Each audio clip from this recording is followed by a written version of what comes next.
Good morning dear students. अपन ने पिछले जो कक्षा में जो चर्चा की थी कि आपके जो ये पोएम स्टेंजा वगैरह है, ये एग्जाम में आपको व्याख्या नहीं आकर के क्वेश्चन पूछा जाता है। क्या पूछा जाता है कि 2 स्टेंजा दे दिया जाता है एग्जाम में और उनके नीचे 2 या 3 क्वेश्चन दे करके मोस्टली 2 प्रश्न ही पूछे जाते हैं। दोनों प्रश्न 2-2 नंबर के होते हैं। तो कई बार क्या है, ये जो सिनोनिम जो अंतिम जो मैंने ये क्वेश्चन डाला है तीसरा, means of gas, means of mac, तो ये चीज भी आपको ध्यान में होनी चाहिए। सिनोनिम का मतलब होता है पर्यायवाची। अब इसका दूसरा मीनिंग बताना है आपको इसके स्टेंजा के अंदर से। तो अब इसको अपन पढ़ते हैं। तो in past we have survived on hope. सबसे पहले क्वेश्चन का उत्तर अपन आंसर तभी दे पाएंगे जब हमें इन चारों लाइनों का, चारों पंक्तियों का क्या होगा, हमें हिंदी अर्थ पता होगा। इनके जो डिफिकल्ट जो वर्ड्स हैं, जो उनका मीनिंग पता होना चाहिए हमें। तो in past we have survived on hope, कि हम भूतकाल में, कवि क्या राजन अग्रवाल बता रहे हैं कि भूतकाल में हम जिंदा थे, हम जीवित थे। तो किस पर जीवित थे? आशा के कारण जीवित थे। Past we have survived, survived यानी होता है जीवित होना। क्या होता है? जीवित होना।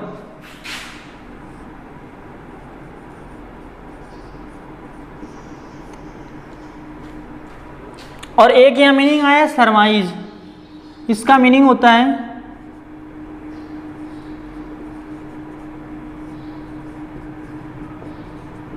अंदाजा लगाना।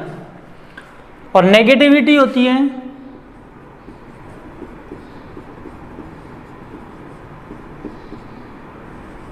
नकारात्मकता। इनसाइड का मीनिंग आप पता ही आपको, अंदर की। क्वाइट का मीनिंग क्या होता है? काम एंड क्वाइट दोनों का मीनिंग शांति होता है। ठीक है, इतना ही है। और तो क्या है? फील्स यानी होता है भरना।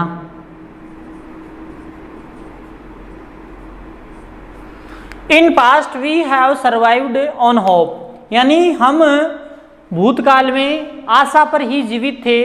We surmise of future because of hope, हमने आशा के कारण ही भविष्य का, फ्यूचर का मीनिंग क्या होता है? भविष्य। भविष्य का क्या लगाया था? अंदाजा लगाया था। सरमाइज का मीनिंग क्या होता है? अंदाजा लगाना। होप किल्स नेगेटिविटी इनसाइड, और आशा वो क्या करती है? किल यानी होता है मारना। क्या होता है? मारना। टू हार्ट समवन, यानी आशा हमारे अंदर की, इनसाइड की जो नेगेटिविटी होती है, जो नेगेटिव थॉट्स होते हैं, नकारात्मक विचार बोल सकते हैं जिसको, और नेगेटिविटी यानी क्या होता है? नकारात्मकता, उसको मारने का काम करती है आशा। जो नकारात्मकता होती है उसको मारने का काम करती है। एंड फिल्स अस विद काम एंड क्वाइट, और हमें भर देती है किससे? विद काम एंड क्वाइट। जब हमारे अंदर की नेगेटिविटी बाहर चली जाती है, नष्ट हो जाती है, खत्म हो जाती है, तो हम, हमारे अंदर क्या है, मन मस्तिष्क में क्या होता है, हमारे शांति, यानी बिल्कुल शांत स्वभाव हो जाता है, हमारा शांति छा जाती है हमारे मन में। तो ये इसका मतलब क्या था? हिंदी अर्थ था, ट्रांसलेशन था। अब अपन क्वेश्चनों की बात करते हैं कि आपको क्वेश्चन का आंसर किस प्रकार देना है। तो अपन बात करते हैं answer first. How has hope helped us in past, यानी आशा ने हमारी भूतकाल में सहायता किस प्रकार की भाई? कैसे की? बताओ। मतलब इसमें क्या होता है, अपन चर्चा करते हैं कि भूतकाल में किस प्रकार आशा ने सहायता की।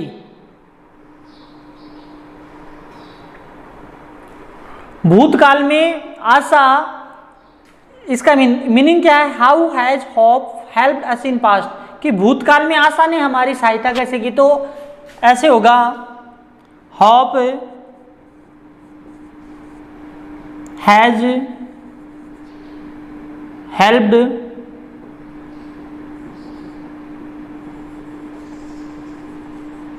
Hope has helped us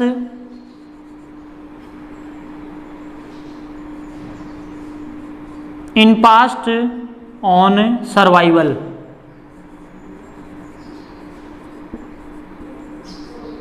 survival यानी जो पहली जो लाइन है इस स्टेंजा की, in past we have survived on hope, कि आशा ने हमारी, मतलब क्या है, हम जिंदा थे, किस पर थे, आशा पर जिंदा थे, यानी कोई ना कोई आशा रख कर के हम पास्ट भूतकाल में जिंदा थे। तो हमारा क्वेश्चन ये है कि how has hope help us in past, कि आशा ने भूतकाल में हमारी सहायता कैसे की। तो क्या हो जाएगा, hope has helped us in past on survival, कि आशा ने भूतकाल में हमारी सहायता, यानी हम क्या थे, सर्वाइवल, जिंदा रहकर थे, क्या थे, जिंदा रह करके हमारी सहायता की थी। चलने दो इसको, कोई दिक्कत नहीं। दूसरा है, अब ये तो हो गया, यानी आंसर कितना है, आंसर केवल एक शब्द देना है, सर्वाइवल, ठीक है। दूसरा क्वेश्चन है, write two benefits of hopefulness. अब इस स्टेंजा के अंदर से अपने को क्या है, दो बेनिफिट बताने हैं। बेनिफिट का मतलब क्या होता है, लाभ, यानी क्या एडवांटेज है। हम अगर आशा से परिपूर्ण रहते हैं, आशा से भरे हुए रहते हैं, तो हमारे जीवन में हमें क्या फायदा मिलता है, वो दो लाभ हमें एडवांटेज आपको इसमें से बताना है। तो देखो,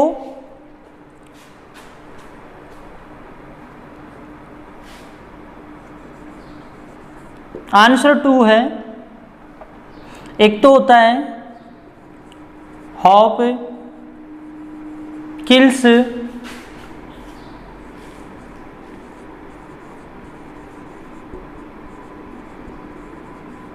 नेगेटिविटी,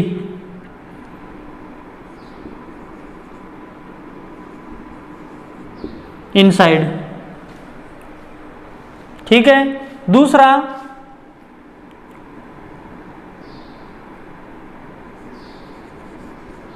होप फिल्स अस विथ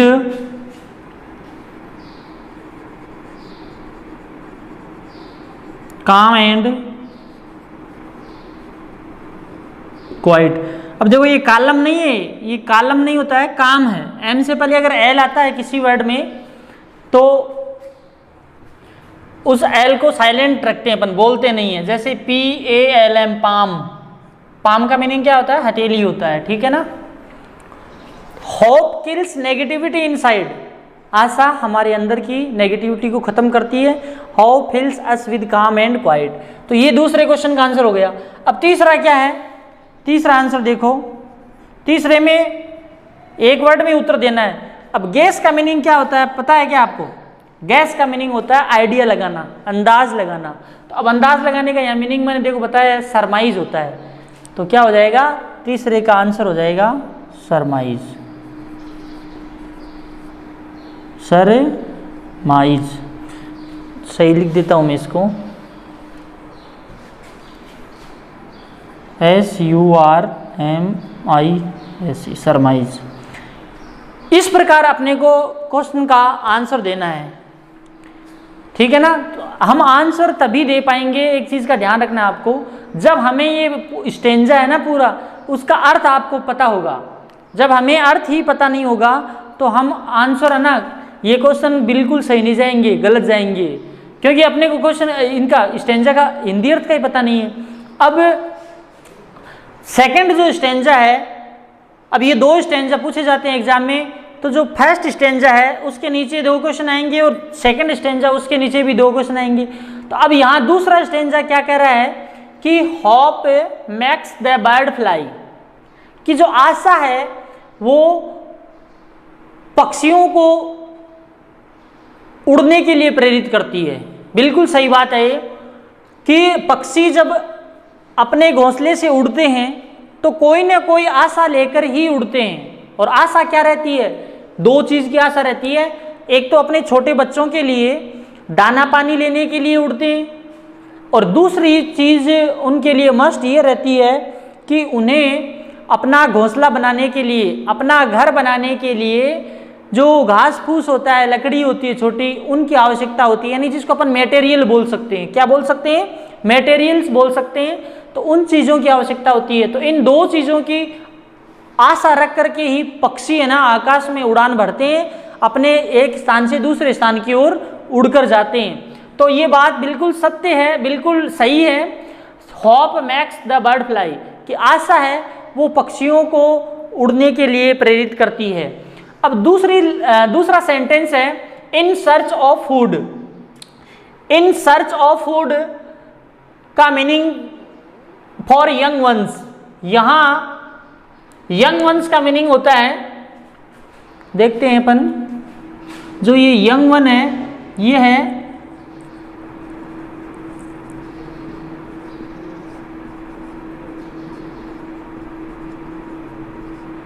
पक्षियों के बच्चे, यानी इन सर्च ऑफ, सर्च ऑफ का मीनिंग होता है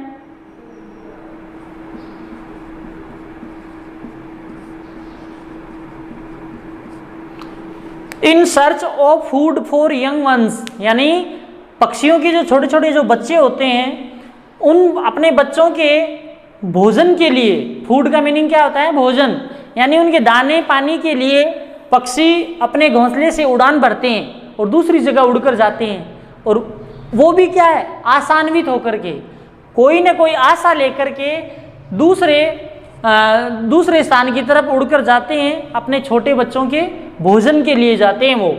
and material to build their homes. अब देखो तीसरी लाइन है एंड मटेरियल। मटेरियल का मतलब क्या होता है? उनको अपने क्या है घर बनाने के लिए, बिल्ड यानी होता है बनाना, दियर होम्स यानी यहाँ दियर किन के लिए आया है पता है क्या आप लोगों को? यहाँ दियर का प्रयोग हुआ है फॉर बर्ड्स, यानी पक्षियों के लिए ये शब्द डियर शब्द आया है।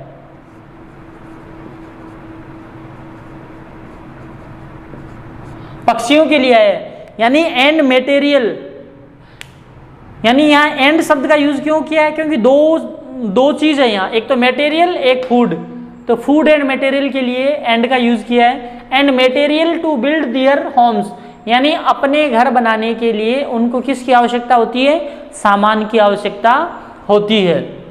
तो दो चीज बताइए इसमें कि पक्षी कोई ना कोई किसी न किसी आशा को लेकर के ही अपने घोंसले से उड़ान भरते हैं, किसी दूसरे स्थान पर उड़कर जाते हैं। और वो आशा किस चीज़ की रहती है? दो चीज़ की रहती है। जो पक्षियों के जो छोटे जो जवान बच्चे होते हैं, बिल्कुल छोटे, जो उड़ने में सक्षम नहीं होते हैं, उनके भोजन के लिए पहली चीज़ तो ये होती है। और दूसरी चीज़ ये होती है कि वे जो पक्षी होते हैं वो अपना सुंदर घोंसला बनाने के लिए, अच्छा सा घर बनाने के लिए उनको सूखे घास फूस की और जो सूखी जो छोटी छोटी लकड़ियाँ होती है उनकी आवश्यकता रहती है। तो इन दो चीज़ों की आवश्यकता की पूर्ति के लिए पक्षी आशान्वित होकर के, मतलब होपफुल होकर के आकाश में उड़ान भरते हैं।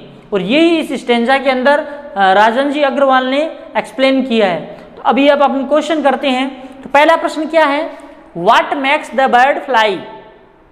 तो सीधा सा मीनिंग है, इस पहले क्वेश्चन का आंसर पहली लाइन में दिया है कि आशा, what makes the bird fly, पक्षियों को कौन उड़ाता है या कैसे उड़ते हैं पक्षी?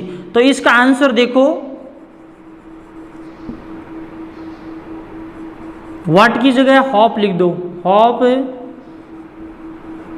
Max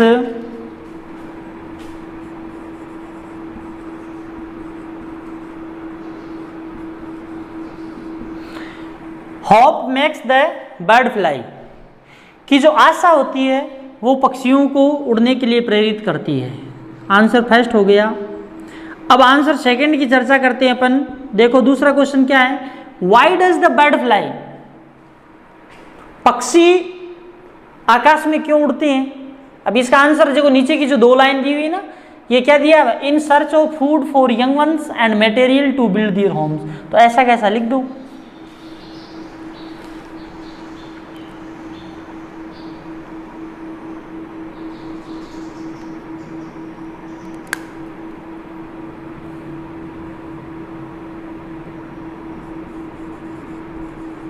The bird fly,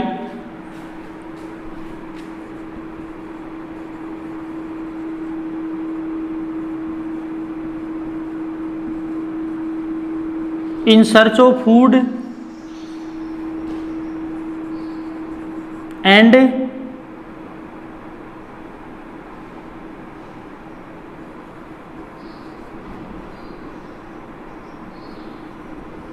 material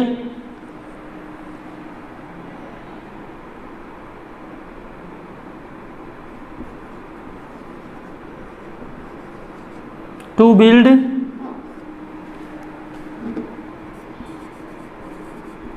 their homes।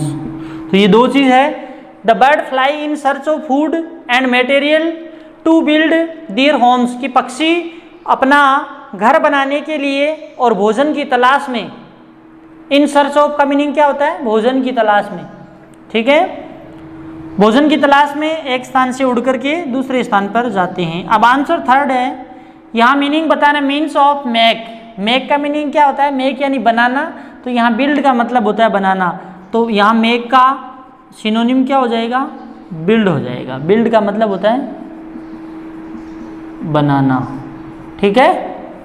तो इस प्रकार अपने को स्टेंजा आएगा एग्जाम में और अपने को क्या करना है, सॉल्व करना है, यानी दो क्वेश्चन पूछे जाएंगे। ये तीसरा क्वेश्चन तो मैंने ऐसे आपके ग्लोसरी के लिए, डिक्शनरी के लिए मैंने बता दिया है, दो क्वेश्चन आते हैं, ये भी 2 नंबर का और ये भी 2 नंबर का आता है, ठीक है। तो इस प्रकार अपने को ये स्टेंजा, लेकिन ध्यान देना, अगर आपको पोइम का ट्रांसलेशन पता है, पोइम की अगर आपको स्टोरी पता है कि कविता में कवि ने किस चीज के बारे में बताया है, कविता की पूरी आपको कहानी याद होनी चाहिए, तब जाकर, तब है ना, इससे दो फायदे, दो बेनिफिट मिलेंगे अपने को। ये जो क्वेश्चन आंसर आते हैं इनको भी अपन आसानी से हल कर पाएंगे, और जो इसके अलावा जो क्वेश्चन आंसर पूछे जाते हैं, चार क्वेश्चन आते हैं, उनमें से आपको 3 करने पड़ते हैं, इसमें से कितने करने पड़ते हैं, 3 क्वेश्चन करने पड़ते हैं, तो 6 नंबर की तो वो क्वेश्चन, और 4 नंबर का ये स्टेंजा आ गया, यानी 10 नंबर की पोइट्री आती है आपके सिलेबस में। तो इस प्रकार अपने को हल करना है।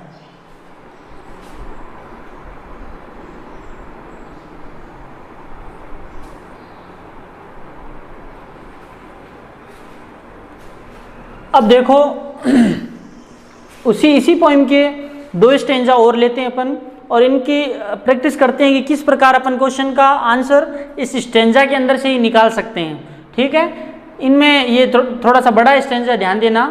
तो सबसे पहले अपन थोड़ा सा इसका हिंदी अर्थ देख लेते हैं कि होप किल्स नेगेटिविटी इनसाइड। ये पिछले स्टेंजा में भी ये लाइन आई थी कि आशा हमारे अंदर की जो एनर्जी होती है, नेगेटिव एनर्जी, नकारात्मक जो विचार होते हैं, आइडियाज़ होते हैं, उनको मारने का काम करती है आशा। एंड फिल्स अस विद काम एंड क्वाइट, और आशा हमें हमारे अंदर क्या है, शांति भर देती है, यानी हम धैर्यवान और एक बिल्कुल शांत चित्त वाले हो जाते हैं। Hope makes the bird fly, और आशा पक्षियों को उड़ने के लिए प्रेरित करती है। Hope makes the bird fly, आशा पक्षियों को उड़ने के लिए प्रेरित करती है। In search of food for young ones, पक्षी उड़ते क्यों हैं, क्यों उड़ते हैं भाई, इन सर्च ऑफ फूड यानी भोजन की तलाश में, किसके लिए, फॉर यंग वंस, अपने जो छोटे जवान जो बच्चे होते हैं, छोटे बच्चे, उनके भोजन के लिए वो पक्षी उड़ते हैं। और दूसरी उनकी जो नीड होती है, उड़ने का कारण होता है, वो होता है in and material to build their homes, और सामान जुटाने के लिए। वो सामान क्या होता है, यानी पक्षियों को, जैसे हमें रहने के लिए घर की आवश्यकता होती है, हमारे सर पे एक छत होनी चाहिए, हम ऐसा सोचते हैं, और तो ऐसे ही जो पक्षी होते हैं उनको भी रहने के लिए मकान की आवश्यकता होती है। तो वो अपना एक घोंसला बनाते हैं, और घोंसला बनाने के लिए उनको घास फूस की, सूखा जो घास होता है उसकी ज़रूरत होती है, और छोटे छोटे तिनके लेकर आते हैं, और जो सूखी जो छोटी छोटी लकड़ियाँ होती है, इनसे वो क्या है, अपने घर का निर्माण करते हैं। तो and material to build their homes, तो और क्या है, अपना घर बनाने के लिए। यहाँ देयर किन के लिए है, बर्ड्स के लिए है, ये जो डियर जो वर्ड है यहाँ ये पक्षियों के लिए आया है, ठीक है। इट इज द होप, यह आशा है, दैट मेक्स ए बर्ड, जो एक कली को बनाती है। यानी जो बर्ड का मीनिंग होता है कली होती है पेड़ की, जो शाखा ब्रांच के ऊपर छोटी सी जो टहनी सी होती है उसको अपन बर्ड बोल सकते हैं, कली जो खिलती है, वो भी इसी आशा से उस ब्रांच के ऊपर ठहरी रहती है। स्टे यानी क्या होता है, ठहरना या रुकना, किस आशा से, एंड ब्लूम, और खिलती रहती है कि वह एक न एक दिन क्या है, खिल जाएगी और बड़ी हो जाएगी। इसी आशा से वो वो बर्ड है, जो कली है, वो उस ब्रांच, जो पेड़ की जो शाखा होती है, ब्रांच का मीनिंग क्या होता है, शाखा, और स्टे यानी क्या होता है, ठहरना, ठीक है। और ये बर्ड का मीनिंग क्या होता है, कली, और ये होता है खिलना, ठीक है। यहाँ ये डियर शब्द किसके लिए आया है आपको पता होना चाहिए, ये आया है पक्षियों के लिए।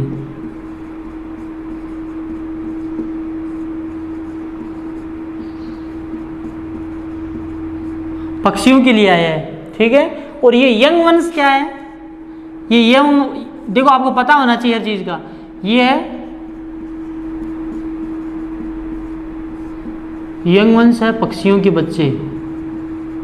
यानी पक्षी क्यों उड़ते हैं, अपने छोटे जो बच्चे होते हैं उनके भोजन की तलाश में, उनके लिए दाना पानी की मतलब क्या है, पूर्ति करने के लिए, और जो अपना जो घर बनाने के लिए, घर मतलब अपना जो नेस्ट होता है, घोंसला होता है, वो बनाने के लिए उनको मटेरियल की आवश्यकता होती है।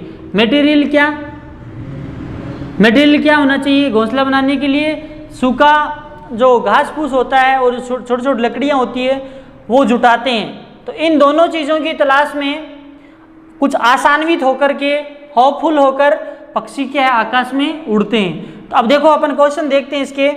पहला क्वेश्चन है, व्हाट डज होप किल, आशा क्या मारती है। तो इसका पहला स्टेंजा की पहली लाइन है, होप किल्स नेगेटिविटी इनसाइड, कि आशा क्या मारती है, हमारे अंदर की जो नेगेटिविटी होती है उसको मारती है। तो आंसर फर्स्ट लगाया और लिखते हैं अपन।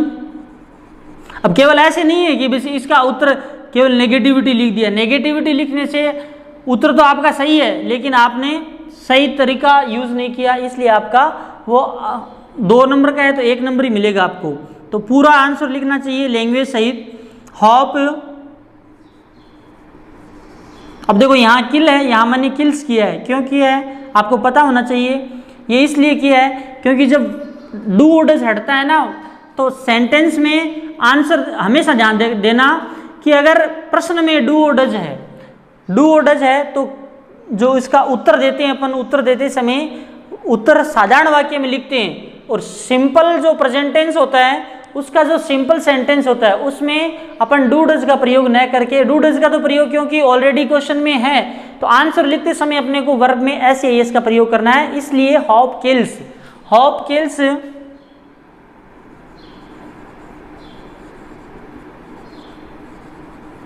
Negativity inside.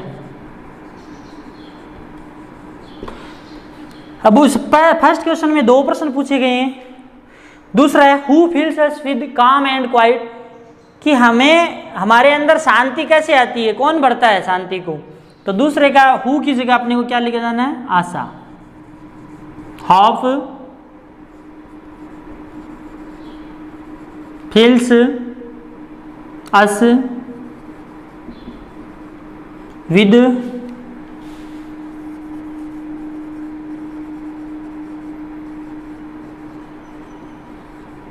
काम एंड क्वाइट। काम एंड क्वाइट का मीनिंग क्या होता है, शांति होता है, ध्यान देना। अब आंसर पहला तो हो गया, अब अपन दूसरे की बात करते हैं। दूसरा है, who fly in search of food. अब हु का मीनिंग मैंने कल बताया था आपको, हु का मीनिंग क्या होता है, कौन, कि भोजन की तलाश में कौन उड़ते हैं, तो अपने को क्या लिख देना है, पक्षी। तो bird fly, birds fly in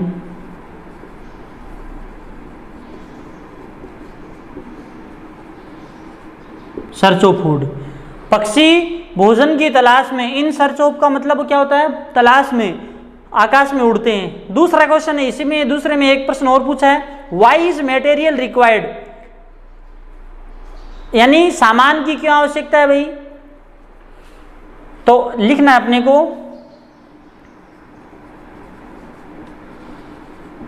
material is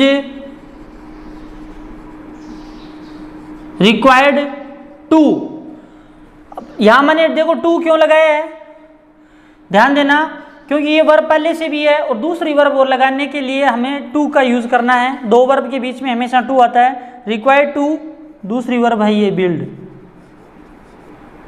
required to build homes, यानी भोजन मटेरियल की आवश्यकता उनको क्यों होती है, भोजन के लिए, घर के लिए, यानी सामान, अपना घर बनाने के लिए सामान चाहिए होता है उनको, इसलिए वो पक्षी के आकाश में उड़ते हैं। और दूसरी उनकी जो नीड होती है वो होती है भोजन की तलाश, भोजन अपने बच्चों के लिए। अब तीसरा क्वेश्चन दिया है इसमें अपोजिट, अपोजिट का मीनिंग क्या होता है, उल्टा, यानी आउटसाइड का मीनिंग क्या होता है,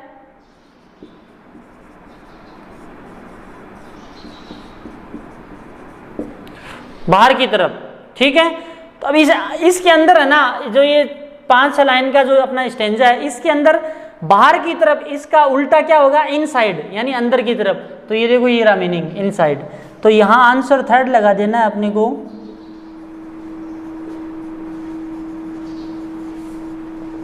और क्या लिख दिया, इनसाइड लिख दिया, ठीक है। तो ये हो गया। अब अपन उस स्टेंजा की बात करते हैं। दूसरा स्टेंजा है, it is the hope that makes a bird, कि ये लाइन इसमें आ गई है।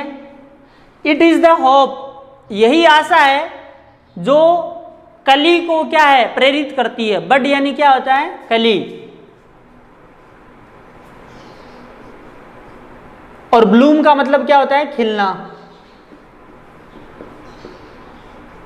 यानी, और ब्रांच का मीनिंग वहां बता ही दिया, शाखा होता है। यानी ये जो कली होती है ये आसान्वित होकर ही उस ब्रांच के ऊपर टिकी रहती है, ब्रांच पर स्टे रहती है। स्टे का मतलब क्या होता है, ठहरना या रुकना। किस आशा से, कि वह एक न एक दिन क्या है, ब्लूम, ब्लूम का मतलब होता है खिलना, यानी वो खिलेगी। आज छोटी है लेकिन कल कुछ समय बाद में बड़ी होकर के वो खिल जाएगी। अब आगे है, tree lose their leaves with a hope, जो पेड़ होते हैं वो एक ऋतु ऐसी आती है जब वो पत्तियों से विहीन हो जाते हैं पेड़। कौन सी होती है वो, जिसको बोलते हैं ऑटम, AUTUMN, एन साइलेंट रहता है इसमें। ऑटम का मीनिंग होता है पतझड़ ऋतु, पतझड़, यानी इस ऋतु में पेड़ अपने पत्ते गिरा देते हैं। क्यों गिराते हैं, विद ए होप, एक आशा के साथ। और कौन सी आशा के साथ, that one day it will be laden with green hues, hues, green hues यानी हरा रंग। वो इसी आशा से पत्तियों को गिराते हैं कि एक न एक दिन हरी पत्तियों से वो पेड़ पूरा का पूरा आच्छादित हो जाएगा, ढक जाएगा, पूरा का पूरा ढक जाएगा, ठीक है ना। तो अब देखो अपन इस क्वेश्चन का आंसर देखते हैं अपन। पहला क्वेश्चन है, what makes a bird stay on the branch and Bloom, कि वो क्या चीज होती है जो कली को एक शाखा पर खिलने के लिए ठहरने को प्रेरित करती है। तो वो अपनी क्या होती है, आशा ही होती है। तो इसका आंसर कैसे देंगे, अब ऐसे नहीं केवल होप लिख कर छोड़ दिया, पूरा मतलब लैंग्वेज, भाषा का प्रयोग करते हुए जो क्वेश्चन के अंदर जो लाइन दी हुई है वो भी लिखनी है अपने को। तो क्या लिखना है अपने को, hope max A bird stay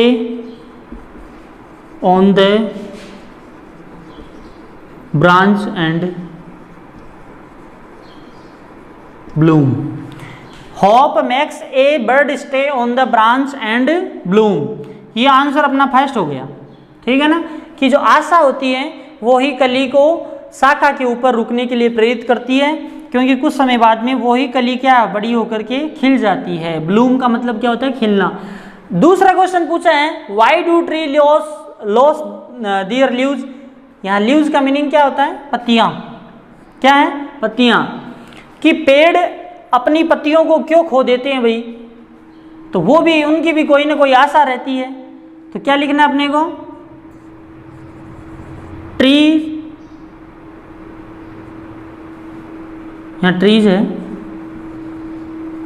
loss their leaves to get. अब देखो यहाँ मैंने टू लगाया है, ठीक है ना, ये चीज बहुत अच्छे से क्लियर मैंने समझाई हुई है मेरी। टू गेट का मीनिंग क्या होता है? यहाँ देखो लॉस वर्ब आ गई है, ये फाइनाइट वर्ब है और इनफाइनाइट वर्ब को शो करने के लिए, एक्सप्रेस करने के लिए अपने को टू लगाना ही पड़ता है। और टू गेट, तो ये टू गेट कौन सा फॉर्म हो गया? 2 + V1।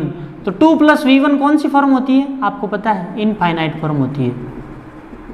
यानी ऐसी क्रिया जिस पर टेंस और सब्जेक्ट का कोई प्रभाव नहीं पड़ता है, यानी अप्रभावित रहती है, कोई इफेक्ट नहीं होता है, वो क्रिया कौन सी होती है? Infinite verb. तो trees lose their leaves to gate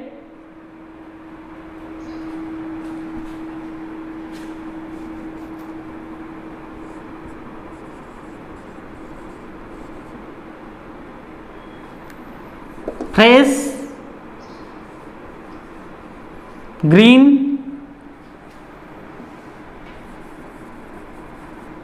leaves. पेड़ नई हरी पत्तियां पाने के लिए क्या है? अपनी पत्तियों को गिरा देते हैं। अब तीसरा है, तीसरा क्या दिया हुआ इसमें देखो, कलर। मीन्स का मतलब क्या होता है? मतलब, यानी यहां कलर का मतलब होता है रंग। यानी दूसरा रंग का दूसरा मीनिंग यहां क्या है इस स्टेंजा के अंदर? ये देखो, ये रहा ह्यूज। क्या है? ह्यूज। तो अपने को क्या लगा देना है? ह्यूज का मीनिंग भी क्या होता है? कलर होता है, जिसको हिंदी में क्या कहते हैं? रंग कहते हैं। तो ये अपने को इस प्रकार ये क्वेश्चन का आंसर देना है। तो ये कितने नंबर का आता है एग्जाम में? ये 4 नंबर के पूछे जाते हैं। ये व्याख्या नहीं करनी होती आपको, ये 3-4 लाइन का स्टेंजा दिया रहता है, 2 स्टेंजा आएंगे, 2 में से आपको बीच में और दिया हुआ मिलता है, यानी और का मतलब होता है अथवा, यानी ये करना है और इनके नीचे 2 क्वेश्चन मिलेंगे आपको। प्रत्येक क्वेश्चन 2 नंबर का होगा। कितने मार्क का होगा? 2 नंबर का होगा, यानी 4 नंबर के आते हैं। और 6 नंबर के 4 क्वेश्चन पूछे जाते हैं, 4 में से राइट एनी 3 करने पड़ते हैं आपको। तो अब ये क्वेश्चन आपके सही जाए, इसके लिए आपको क्या करना है? पोइम को देखो अच्छे से तैयार करना है, जो डिफिकल्ट जो वर्ड्स है, मीनिंग है, उनको याद करना है। लर्न करने के बाद में जब वो मीनिंग तैयार हो जाएंगे, फिर आपको पोइम की हिंदी भी आसानी से आ जाएगी। और जब हिंदी, अब जैसे मान लो ये 6 लाइन का स्टेंजा है, ठीक है, 6 नहीं, ये 7 लाइन है, सॉरी, यहाँ ये 7 लाइन के स्टेंजा, अगर आपको इसका हिंदी पता नहीं है तब ये क्वेश्चन आंसर आपके बिल्कुल सही 1% भी नहीं जाएंगी। आप तुक्का लगाओगे और तुक्का मारने से क्या है, वो गलत होंगे, ठीक है। अगर आपको हिंदी आ रही है, हिंदी तभी आएगी जब इनमें से जो, जैसे नेगेटिविटी हो गया, काम एंड क्वाइट हो गया, यंग वंस हो गया, मटेरियल हो गया, ये ब्रांच है, ब्लूम है, बड है, इनका हिंदी पता होगी तभी आप इनका हिंदी ट्रांसलेशन कर पाओगे, हिंदी में अनुवाद कर पाओगे। और जब पोइम की जब हिंदी आपको पता होगी तो आप ये क्वेश्चन आंसर आसानी से कर पाओगे। ओके।